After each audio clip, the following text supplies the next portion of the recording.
Hi, and welcome to another episode of Money Talk, where we don't just talk about money, we talk about people figuring out how to get your business up off the ground and how to make it grow.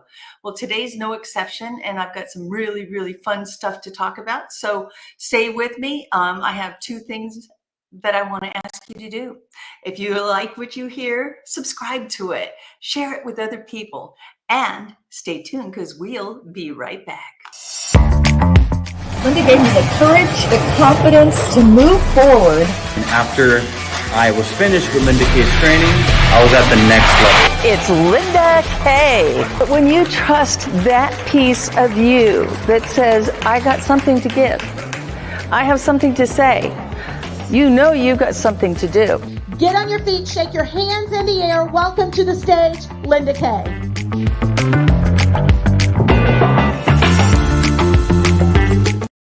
And we're back. You know, they say that doing something that you love to do even seem or feel like work. Or if you're not earning it, it's a hobby, right? It's not actually a business. But today's guest is a passionate person who built a successful career around what he loved the most. And he did this as a kid. He did this.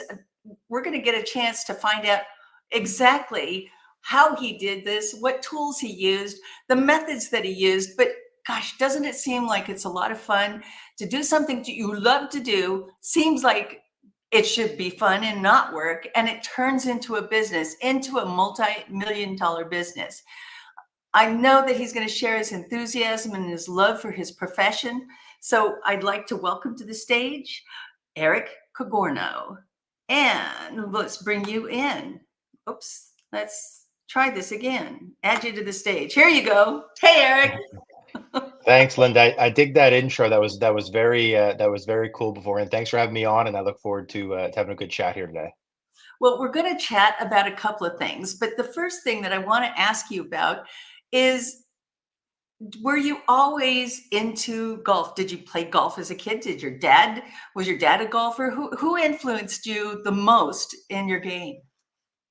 Yeah, so I grew up, playing all kinds of different sports, and I think like a lot of young boys, you look up to your dad as like and young girls, but you look up to your dad as like a Superman sort of hero figure, oftentimes, and Right. I certainly did with my dad when he was younger, and my dad golfed and used to play with his friends on the weekends, and they were pretty good golfers. And honestly, I got into golf, Linda, just as a way of wanting to hang out with my dad. Wanting to hang out with my dad and his friends on the weekend. So I would go. Because it's kind of started cool. Did you get to drive the beer cart at all? I didn't get to do that. I did end up later getting a job at the course driving the little range picker. For people who are familiar, I used to drive that little thing that picks the range balls, though. Oh, you're the one that's inside the cage so you don't get hurt? That's right. That was me out there for a while. Yep. How much fun. Oh my God.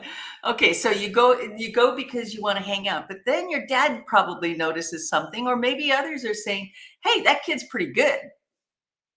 Yeah, I think so. And I think part of it too for me, Linda, was like it went from I wanted to go hang out with them to, I was really bad in the beginning, as you are when you start just about anything.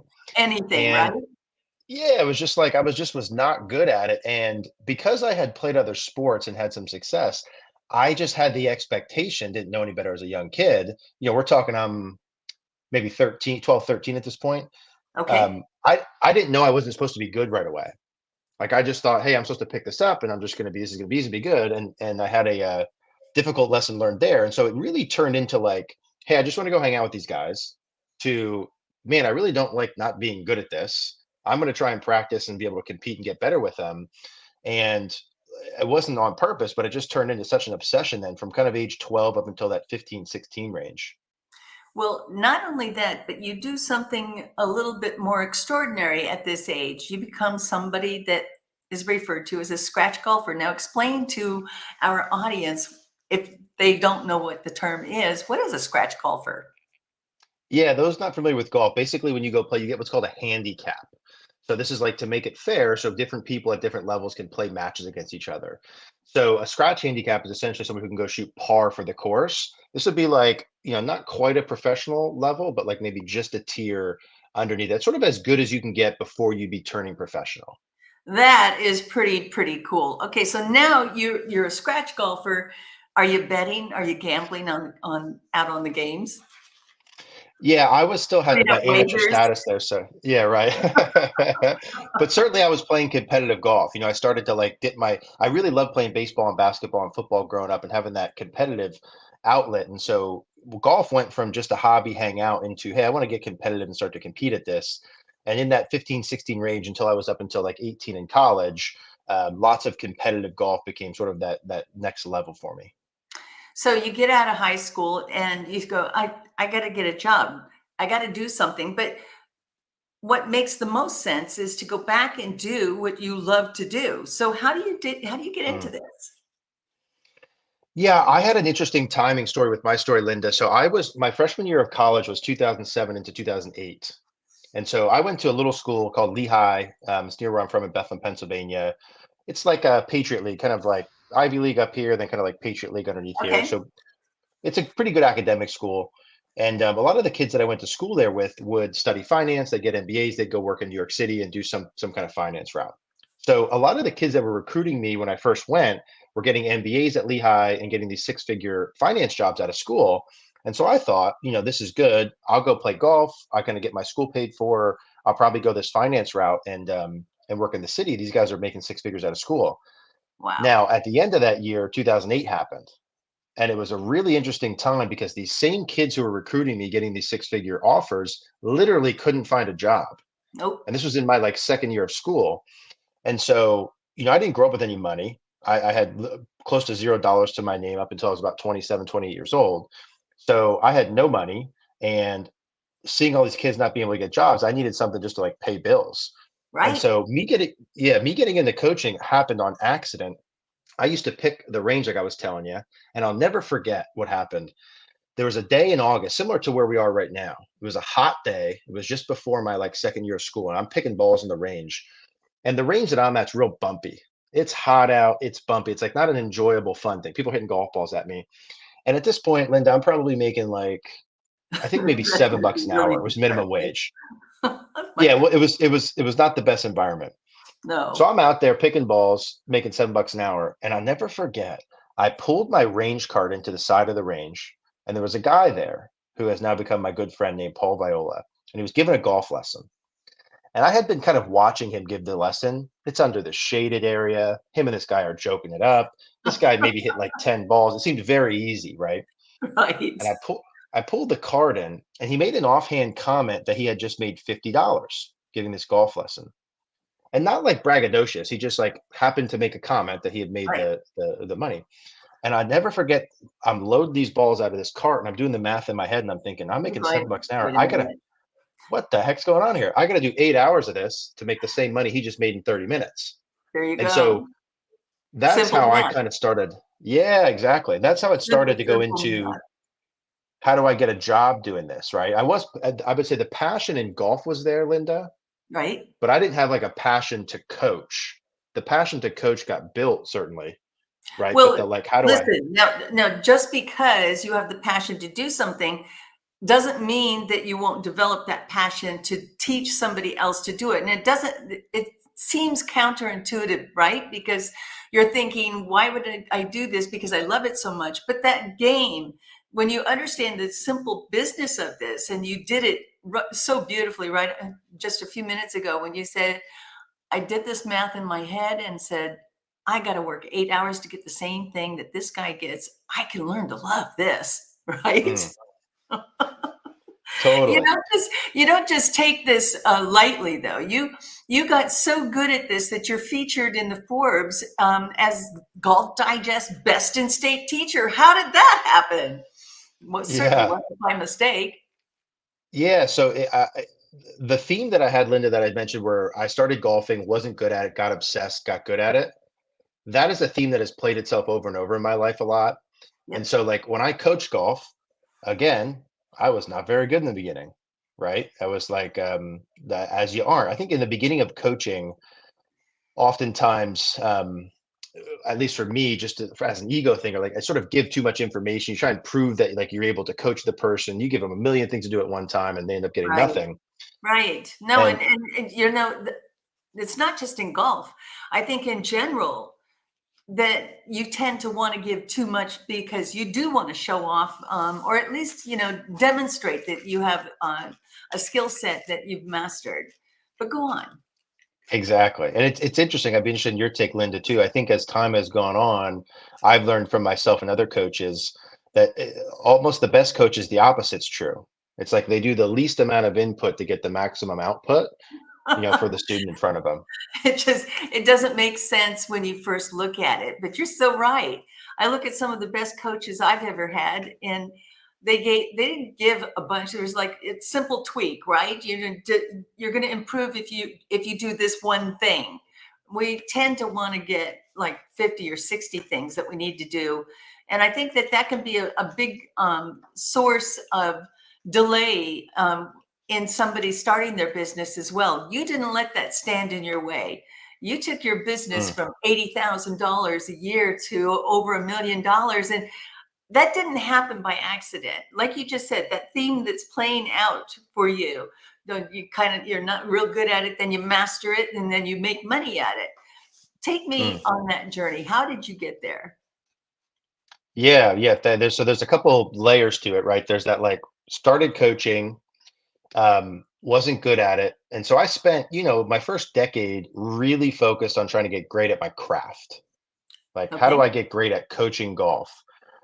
And I mean, Linda, I read every book, I went to every seminar, I studied every show. If there was something out there to be learned in terms of golf coaching, I looked at it. And so, like, full on obsessed, no balance, just all in on it. And so over Right. those years, I started to, like, get better at coaching and, get pretty good at it and get more clients in and trial and error. And so my first decade was really getting good at the craft. Now I started coaching at $30 per hour, $30 per session. So I kind of immediately went from $7 to 30 when I made that shift. What And, did and you I have? graduated. Hold on a second. When you went from 7 to 30, you were probably undervaluing yourself, right? Because you're still thinking, I don't really deserve this, or I don't know that I can get it. There's this little bit of self-doubt that's going on, a little self-talk. Oh How did yeah. you pass Oh that? yeah. Yeah, I was like, how can I charge as little as possible and sort of get away with this not knowing what I was doing? Um, and to I would say market rate for a coach doing what I was doing at that time, let's say, was like $100 per hour for like Oh a my decent goodness, you're coach, really undervalued. way undervalued. And so I think in the beginning, because my mindset was coming from 30 seemed really good to begin Well, with, it also which seemed is like like, a big jump, right? So you're like, oh, can I make that number? Because what if I fall? If I fail and I fail backwards, I'm back at that 7. So I don't want that fall to be too harsh, right? totally, totally. And then, like, as I went from 30, all of my clients in the beginning, how I grew my business in person was word of mouth. So one of the things I did, I will give myself credit for right away, is I did really care, and I would go above and beyond to make sure the person had a really good experience, and that I tried to help them as much as I could. Now, I didn't have the technical knowledge to really help them like I do now. So it would take a lot longer to see progress and things like that. But I really cared. I really followed up. And I wanted to make sure when they left that they'd be thinking in their head, if they ever wanted to get another golf lesson, they'd come back to me. Or if anyone they heard talk about golf lessons, they'd recommend me. Like, I knew right away I could build my business from word of mouth. And so that worked really good in the beginning. And the other thing that I did that I just happened to get onto was offering free swing evaluations that, like, no one was doing at the Nobody's time doing for it. my Oh my coaching. God.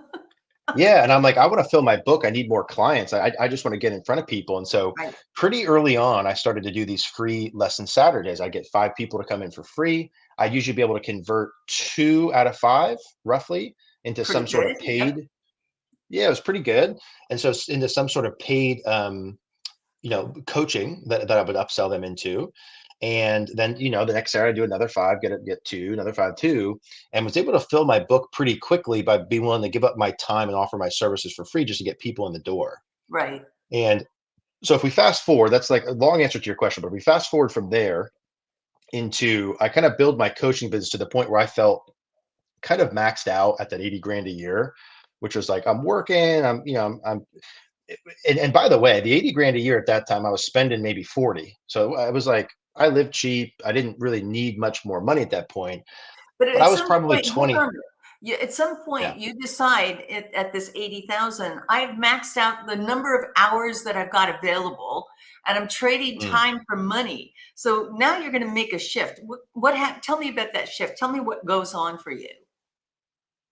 Yeah, it was an unbelievable timing of events that all at the same time. One was I was 28, so I kind of in my 10th year, and I was really burnt out.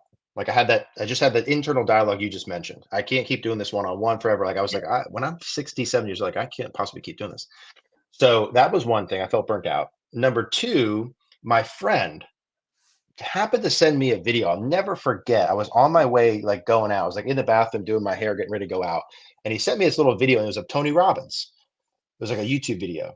And at that moment, that video didn't hit me. But right next to it was like one of those recommended videos. Right. And it was Jim Rohn. And for whatever reason, I clicked on this Jim Rohn video, and it was Jim Rohn doing this goal setting workshop. And I don't know if you or the listeners have listened to Jim Rohn before. I'm sure a lot of people are familiar with him.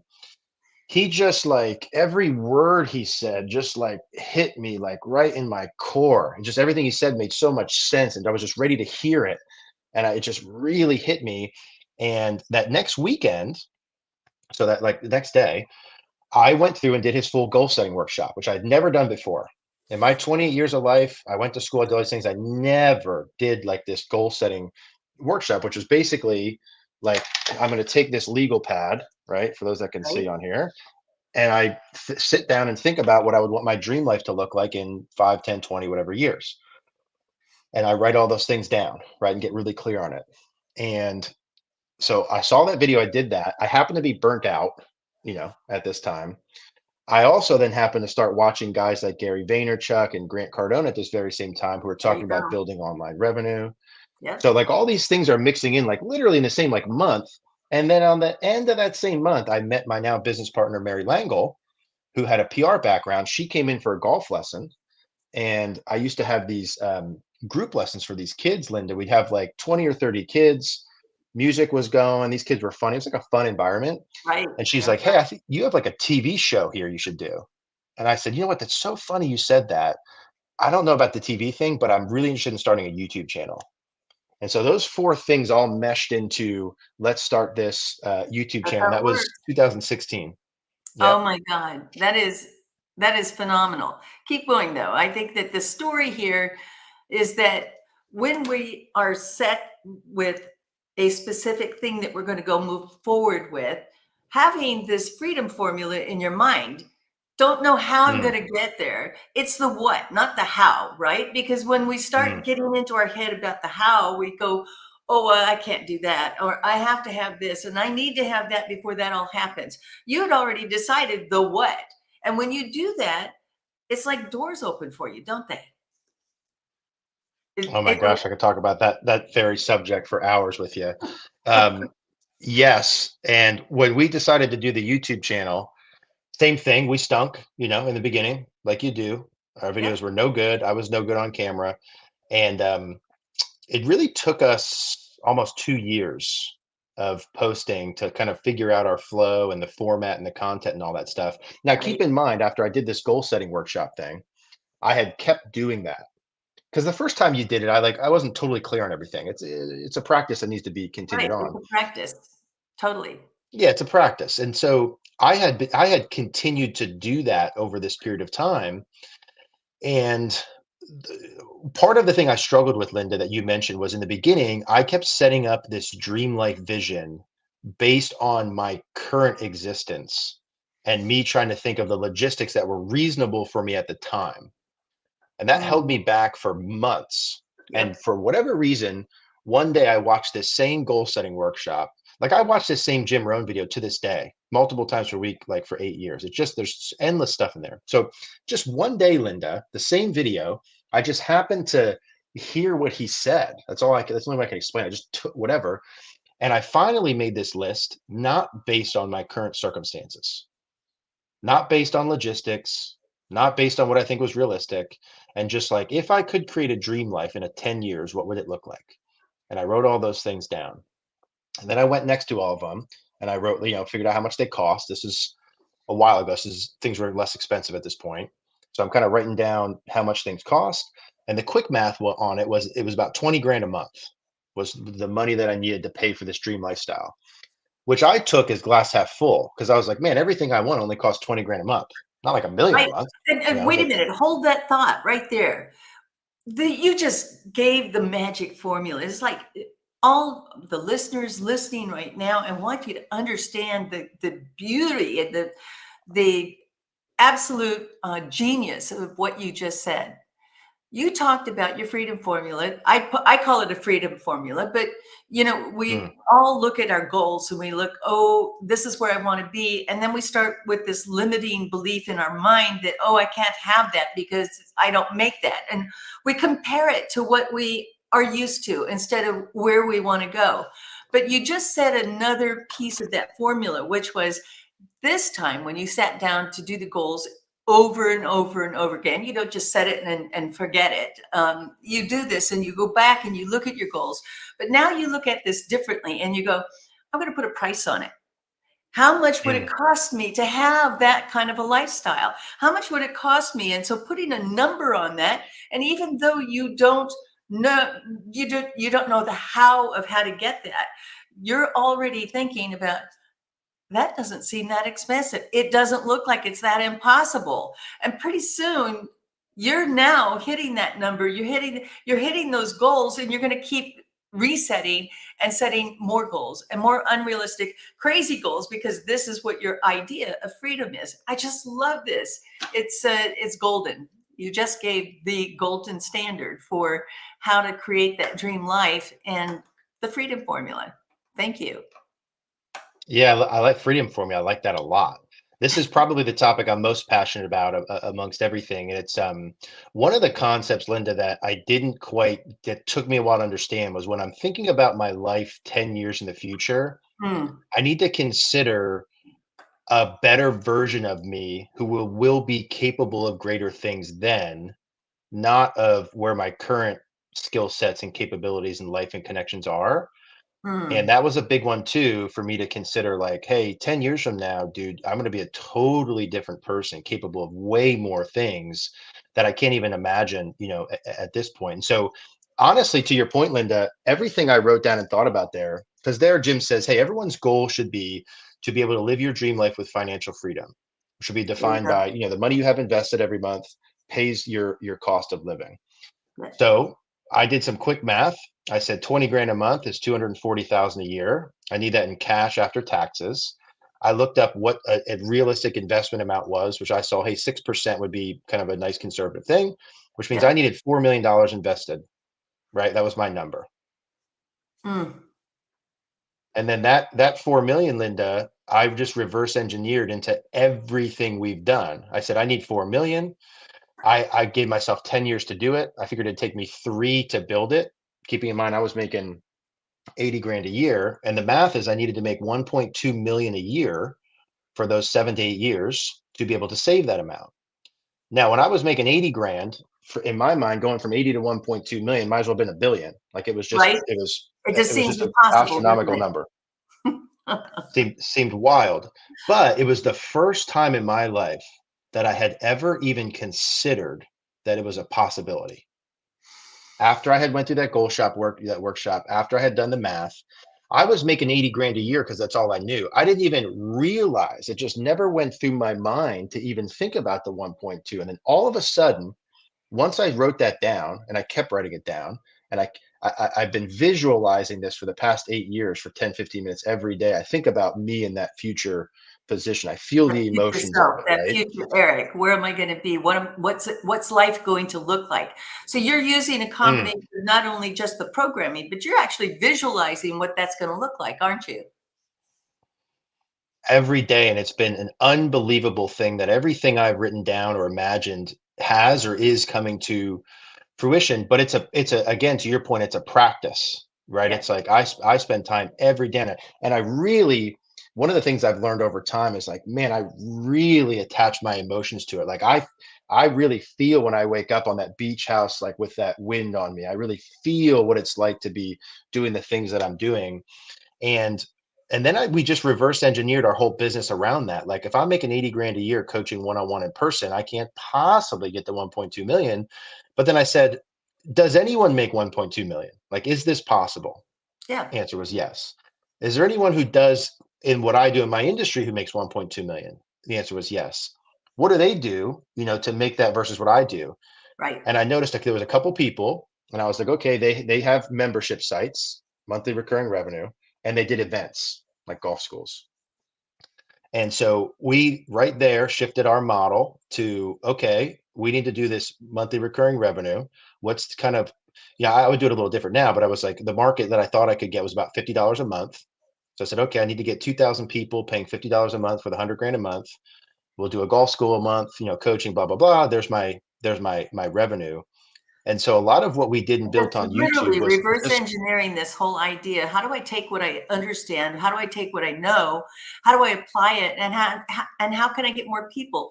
But you're never looking at how much can I get from them. You're thinking in this process, what can I give them? What can I do for them? And I think that too totally. often many people look at this completely different. They don't look at how can I help others? How can I help them get to where they're going, whether it's a better game for themselves or just, being able to relax. But you're thinking through all of this, and I'm going to bet that every single piece of your data points on all of your social media platforms are targeted at them. They're not targeted at you. I'm going to make, I'm Eric. I'm going to make $1 million. I'm going to make 2 million. I'm going to make 5 million. You're looking at how can I help them improve their swing? How can I improve them? How can I help them improve their game? It's a completely Mm. different thought, isn't it? It's a completely different thought. And I'm glad you said that, Linda. It's such an important point that like everything we talked about was just to figure out the structure of how I could help these other people. And by doing it with online and being able to scale that, we're able to help many more people. Like ultimately, I'm able to make a much bigger impact. I just want to make sure that fits within the financial model of what makes sense for the dream life we want to be able to live. But it really helped too when I thought about that, where I'm like, if we have 2,000 people every month, that is significantly more people than I could help doing one-on-one coaching. Like I can make a greater impact for more people and reap the financial rewards to live the dream life at the same time. Oh my gosh. And you've helped well over 500,000 people coming through your school. So that how many of them stick around or better yet, become a member of your golf team? Yeah, yeah. One of the things I learned, because you always hear these like ratios or conversion percentage, like you're going to convert this percent of your audience, this, that, and the next thing. I found it to be everything we've done well has been more difficult than I first anticipated. It's taken a little bit longer. It's needed more push. So I did the initial math on what you'd need for 2,000, and it's taken a little bit more than that. But basically, like we kind of float between 1,000 to 1,500 members per month that we have that like come in that are members of our site that pay a monthly fee. And that's, for our first 6 to 7 years of YouTube, we posted 3 videos every week, Tuesday, Thursday, Sunday, 10 a.m. Eastern Standard Time, no matter what. And in all of those videos, there'd be a call to action for that site. The offers changed over the years, the funnels have changed, but effectively, the thing is the same thing, which is like, if you're here watching these videos and you want to get better at golf, like, A, I love you. Thank you for being here. I want to help you. But B, like, man, if I could see your swing, we could get you so much better, so much faster, right? And then you could do that by going to XYZ. Right. Oh my God, what a great idea. And again, you're leading with give them something that they want, and they will give Mm. you something that you want in return. This is just such a great, great, great, great lesson. The other thing that you just touched on a minute ago was you start into something and you're not good at it. It's so easy to just let it go. It's so easy to go, I suck at this, so I'm not going to do it. Tell me about what stays in your mind, that stick-to-itiveness that says, we're going to keep doing this. I mean, and we're not talking about a year or 2 years. We're talking about a much longer period because you're playing a longer game out there, aren't you? Yeah, gosh, this is another topic that I'm so interested in because I used to quit a lot of things, Linda. Mm, So I'm not like a natural kind of dig in and work through it kind of guy. I grew up being if something was difficult, I'd run in the opposite direction. So this is something I really have to work on. I've thought a lot about why we've been able to do this in certain categories. And what I think has worked the best for me that I can pinpoint in the areas that we've had success with is that I've had such clarity on where I want that end goal to be and where we're going that the bumps along the road, especially in the beginning, I don't care about as they're not as relevant. I understand now, especially they're part of the process. But like if I've got a 10-year big goal, the results of the videos in month 7 don't really matter that much, No, right? no, they don't. But they give you an opportunity to look at how am I doing? And if I'm not getting the kind of engagement that I need to get, how do I get Mm. better at that so that I can get people to stay in, to stay tuned? Tell me about that piece, that process right there. Yeah, yeah. So yeah, at some point you got to improve the product, right? And so in terms of people viewing, a couple of things I would say that right off the bat. Number one would be it took me a while to learn that we have to do content that the audience wants, not that you want, or that not even that you want to say in particular. I think said And people have different. repeat that, okay? Because that that piece of information is so critical because for those that watch this channel as a coach, it's easy for us to get kind of bogged down in a lot of detail. And Mm. we think, oh, they need to have this in order to get that. And you're saying just the opposite. Yeah, I think in any business, the product you sell needs to be based on what the consumer wants.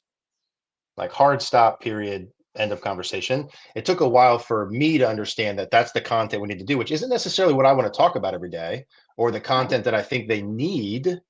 It's the content that they want, right? Right? So that was a big part of it. The second thing would be titles and thumbnails. So in terms of social media in particular, it took years for us to realize that the title and thumbnail is the most important part to get someone's attention. Like we're playing an attention game. We want someone to click and watch a video. They're not only looking at just the platform they're on, but there's got a million things going on in their life. So whatever they look at your title and thumbnail, there's got to be enough interest or curiosity to be able to get a click. And Oh, so, and not just to click because we're in this attention deficit society where there's so much competition for somebody's attention that we're frequently compared to having the attention span of a goldfish, which I think might be 7 seconds. That's kind of depressing, isn't it? But so you really engage. How did you fine tune that it was really the thumbnail and the title? What transpired? Was it just a lot of trial and error? What happened? yeah, I think mainly studying other successful people, in that space and like what are they doing different? Why are they getting people to click? And then pretty soon you're like, wait a minute, their thumbnails all look kind of like this and ours are like this. Hey, their titles look like this and ours are like this. And there's that fine line where you kind of got to Mhm. ride between like clickbaity, like it's got to be evoke curiosity. And I found the people in my space who were getting a lot of attention and building great businesses had more clickbaity titles than we did. I was Mm, going more literal, like this is how you make a backswing. Where they right. would be like, their copy would be like the greatest backswing trick you've never seen. Like, well, that's more interesting, right? That's Right. more interesting Because headline. now it invokes curiosity, right? They're like, wait a minute, I got to see what that looks like. Exactly. And then in the thumbnail, I used to always think in the thumbnail, we need to make it clear what the video was about. Whereas in fact, with our thumbnails, it's almost worked better where like the thumbnail's related to the topic, but it just is curious. It like doesn't make clear exactly what the video is necessarily going to be about. So Right. that was an interesting one. And then the last thing I'd say, Linda, is the hook, which is just like the intro to the video. Like when I just watched your intro to this, I liked that. I thought that was very appealing. Seeing you in the process there, I thought that was very, very cool. Like when someone clicks on the video in the first couple seconds, for me, for example, let's say it's golf, let's say the backswing thing. Like, Right. guys, in today's video, I'm going to show you this backswing secret you've never seen before. That's going to totally change your game. Like something like that.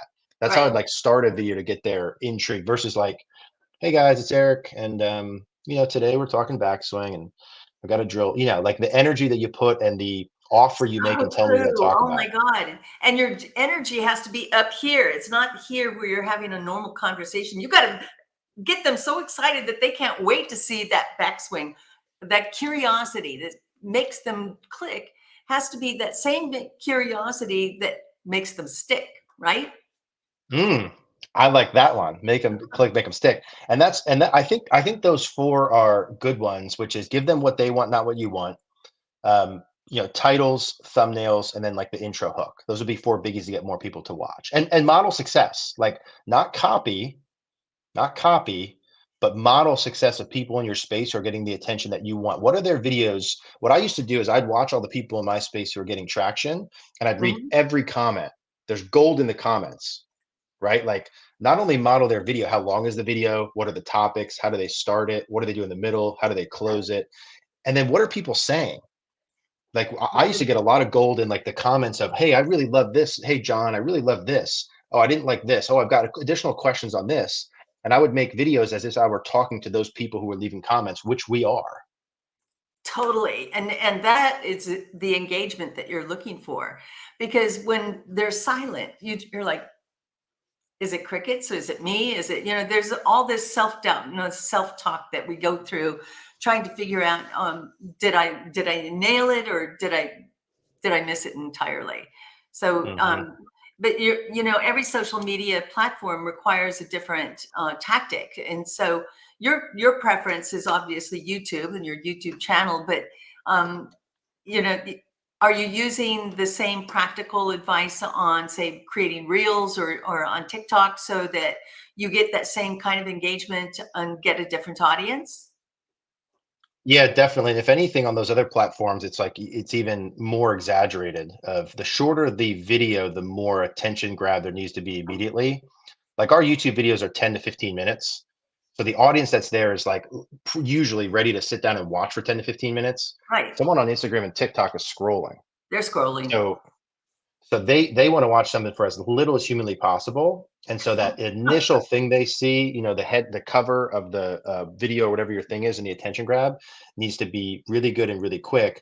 And I would say, Linda, like I always approach things from a very simple, basic thing. Like for me, I was all, how do I make 1.2 million? How do we get people on the site? How do I get them from YouTube to the site? And everything else for us has been sort of um, a secondary thing. I've learned some things that have worked and get people's attention on there.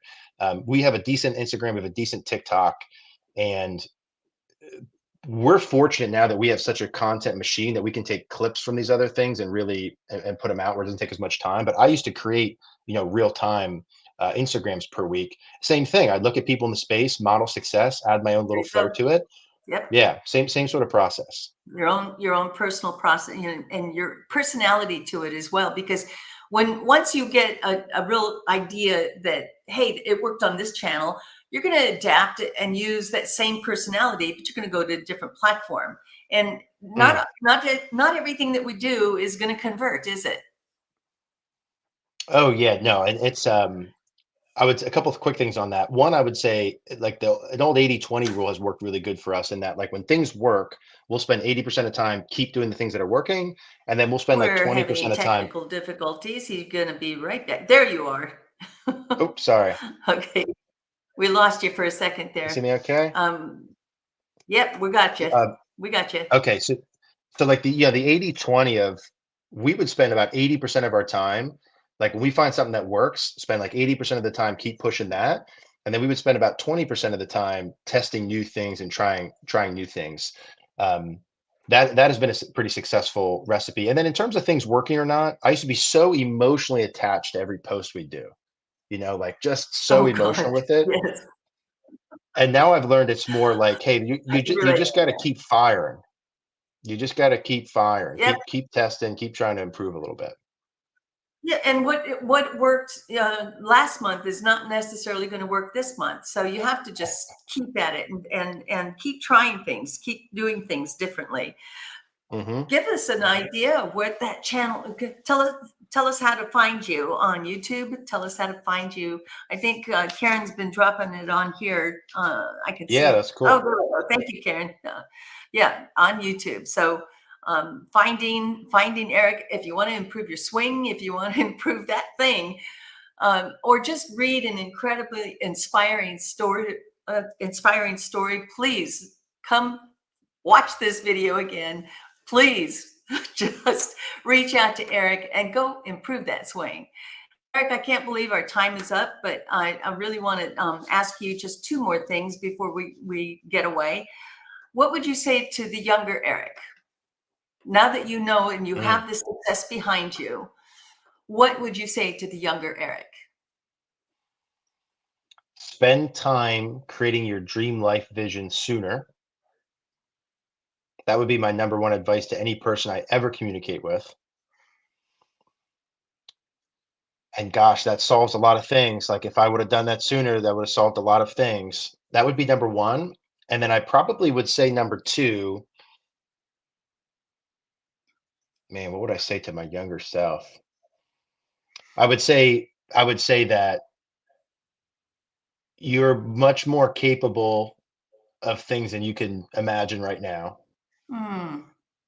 Think about things from where you will be and could be, in 10, 20 years, not your current skill set. And the last thing I would say is lean more into who, not how, and Oh, finding people and so teams good. to build things. Yeah, Oh, those would be needle movers. that is awesome. Oh my God. The final thing I would ask you is when you've had setbacks, because everybody has setbacks in their business, and we may not reach that goal that we set, or something that we tried didn't work. What would you advise our listeners? What would you tell them about a setback? Yeah, I think if a setback happens and you have that clarity on the where you're going thing and a long enough, big enough time horizon, that the setbacks won't affect you as much as they could if you don't have clarity or you've got the short-term goals. That's a big thing for me. Like I'm always thinking zoomed out macro, which Right? then makes the short term not as Oh, effective. that's actually a pretty clever idea. So, but if your goal then is you've got a micro vision of that, and you bump that out and make that. We tend to do just the opposite with a mistake, don't we? We'll take that, Mm. and the mistake just completely dominates. But have you learned anything from those setbacks or those mistakes? Oh my gosh, yeah, yeah. I mean, I could think of a million of them. I think the big thing with mistakes, I'd be curious on your take, Linda, is like I try not to, continue to make the same mistakes over and over. So I make mistakes daily. Like we're making mistakes all the time and trying new Sure. stuff. But then let's try and level up, make a mistake, learn, fix it a little, level up, make a mistake, fix it a little. I think that process is inevitable, and I think that with a growth mindset, cliche, but like with a growth mindset and you trying to go places, I'm now seeking those things out, whereas before I'd run away from them. Like Oh, I yeah. see signs of that as like, hey, if we're going to be moving in the direction we want to move, I want to improve. I want those around me to improve. I want my business, life, friends, etc., to improve. Then I need bumps. I need to be put in situations where I don't know what the heck to do, and I'm going to have to fall and learn as I go. I now see that as a positive versus a negative. So I think the zoom out, Linda, would be number one, and then the perspective number two of it being a positive, not a negative. Oh my gosh. Eric, thank you so much for being on the show today. You gave us so many pearls of wisdom and so many jewels that I think I'm going to be back watching this more than just 2 or 3 times. So thank you for joining us. I really appreciate your time. Yeah, I appreciate you having me on, Linda. Thank you. I wrote a couple things down there. I like that freedom formula. I'm going to borrow that from you, I think. That's right. A click to stick. Click the stick. That's another one. Yeah, thank you. No, I appreciate you having me on. Take care. Thank you again. And that is a wrap. What a great show today. I so appreciate everybody being here, and stay tuned because we've got more things next week. See you soon.